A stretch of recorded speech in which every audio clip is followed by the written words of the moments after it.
years ago now. Hasn't changed, I hope. This is kind of it's a very complex system. Obviously, God made a very, very incredibly complex machine in the brain, far more complex than any computer. And I'm going to give you the neuropsychology for dummies, which is what I took. Basically, on the serotonin reuptake inhibitors, this is called the presynaptic nerve. And this one, obviously, is the postsynaptic nerve. Is this someplace or this just? No, this is just going over. It's not on the test. No. It's not on the test? Well, No. then I won't write it down. No. They sound like a pupil. It will be on the test. David's Stages going to of add oral, it. we're going to add it. You know, we could add You it. have to know all the serotonin I'll subtypes. just have to see how many people. Oh. So this is a pre. Yeah. I'm gonna look Somewhere at it. along the chain, there's something called a sensory nerve, and it's stimulated by light, sound, touch, whatever the type of sensory nerve it is. And when light comes in, it hits certain neurons, and that, instead of a neurotransmitter, is the one that gets the whole thing started. It releases chemicals called neurotransmitters, and they get down this chain. So let's look at one specific synapse. And what happens is this neuron, this is part of a neuron, produces these little vesicles that contain neurotransmitters, substances called neurotransmitters. And then what happens is when this is stimulated, it begins to release these over towards the membrane where they break and go through the membrane into this gap. So the serotonin is here in the middle of the gap. And there's also enzymes in there, like little Pac-Man, which come and destroy the neurotransmitters.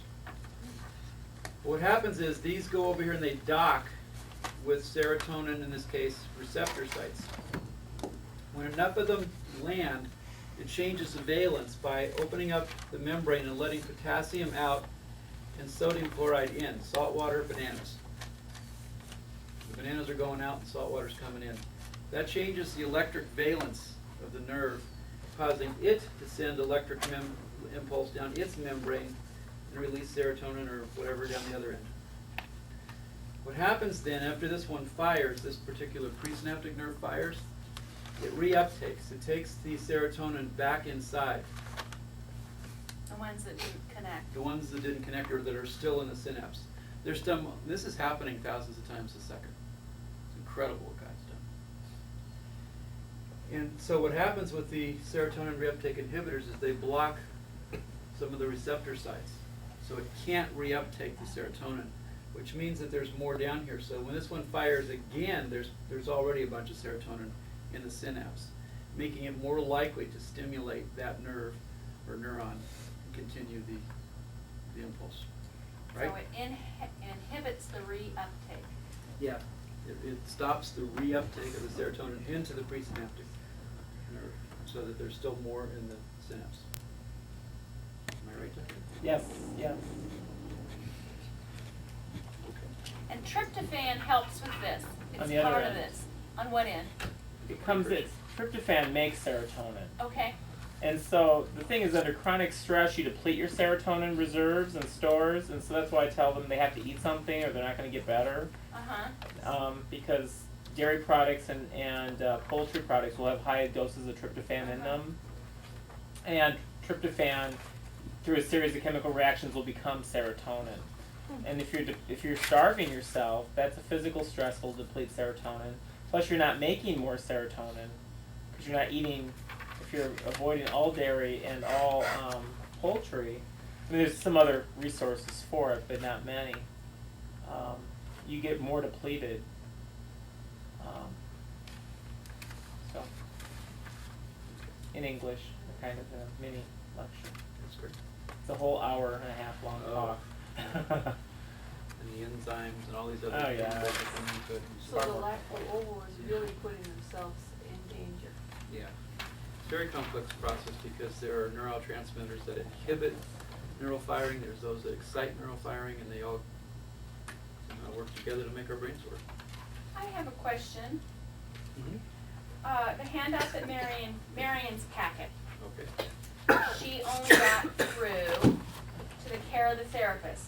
Uh-huh. And we have in here some more on psychopharm for childhood and adolescence, and then a bunch of nutrition stuff. And PTSD. And I'm just wondering, are we on our own to read through this? You're on your own, and if you have questions about them, we're available to talk through. Okay, so these are things that will be on the test just because she didn't get to them. Right. Got it. I just wanted to make sure that I pointed that out for everybody. Thank you, Carrie. You know, and most of the stuff is stuff that you know, and stuff that you deal with every day. This is a baseline test. It's not advanced, the latest thing out of research from Britain. Depends Which how is the most tricky boring you lecture word you'll ever the hear in your life. questions. A, B, A, B, C's, All the above, all circle the the ones that above. apply. Right. Short answer, things like that. Okay, I want to talk about diagnosis, and I don't have a whole lot of time to do it, so I'm going to whiz through some things.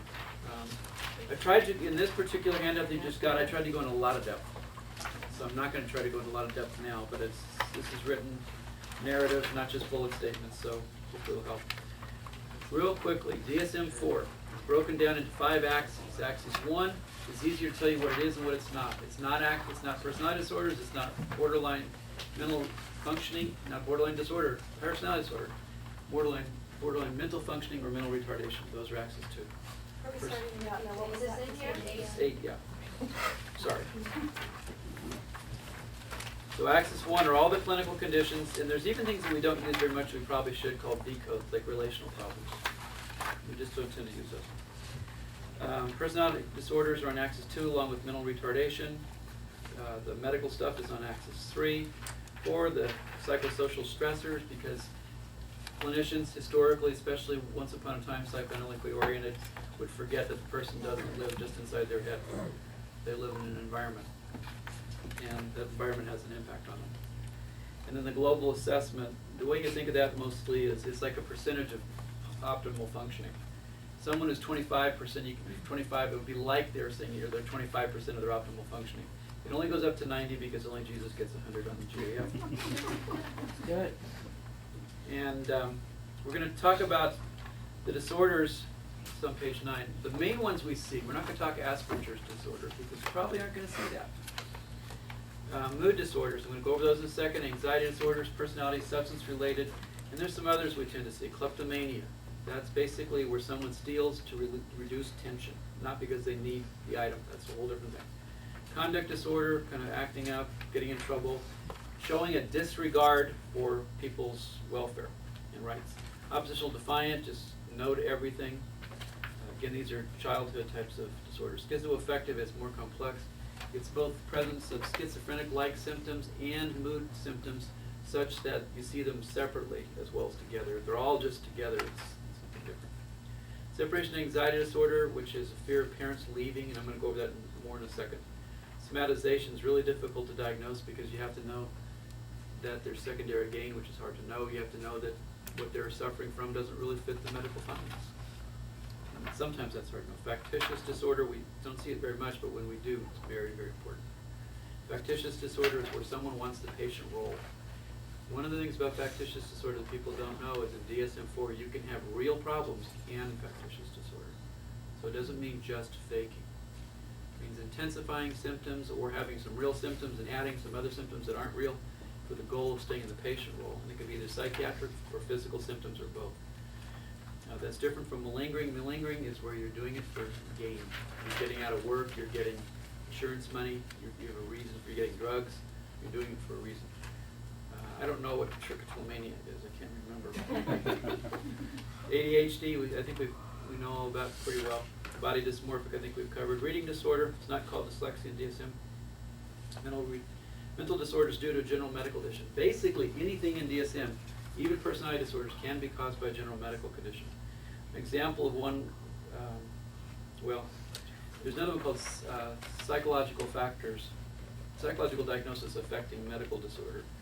An example would be anorexia affecting just diabetes, where their diabetes is going downhill because they're eating disorder. Okay, mood disorders. Fly through this real quick. Major depression always involves a major depressive episode. Major depressive episodes are listed in DSM-4. There's severe depression, has to last 2 weeks or more.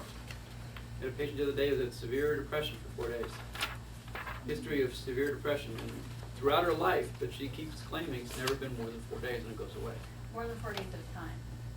She said that. She said it's never been more than 4 days. But to be diagnosed as a major depressive disorder, it has to be 2 weeks ongoing.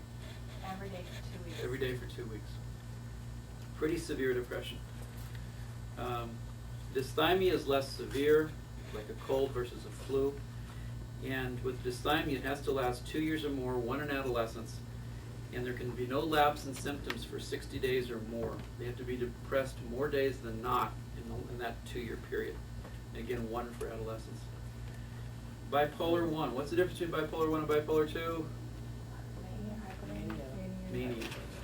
Bipolar 1 has manic. If they have a manic episode, they've never been depressed in their life, what's their diagnosis? Bipolar, even if they've never been depressed. As soon as you have a manic or mixed, which is kind of a combination of depression, manic, and fluctuating. Manic or mixed gets you bipolar 1. Bipolar 2 is hypomanic, and by definition could never have had a manic episode, because if they did, they'd be bipolar 1. It's really important to know, because if they're bipolar 1 especially, the family's going to need to understand some things. They're going to need to understand some things about the rest of their life, medication issues, management issues, behavioral issues, reasons and resources, and all those things. That's going to be especially true with bipolar 1, but also somewhat bipolar 2. Well, why would they be bipolar? Why would it be bipolar if there's no manic? Why wouldn't that just be There's hypomanic. depressive? Hypomanic. They have hypomanic. Hypomanic is like manic, only a little less. If you're in a room with someone who's hypomanic, you think they were pretty excited. If you were in someone with manic, you'd know they were weird. They were out there. Mania is a lot more severe than hypomanic. Hypomanic's talking rapidly, doing things they wouldn't normally do, but manic is out of control. They either need to be medicated or hospitalized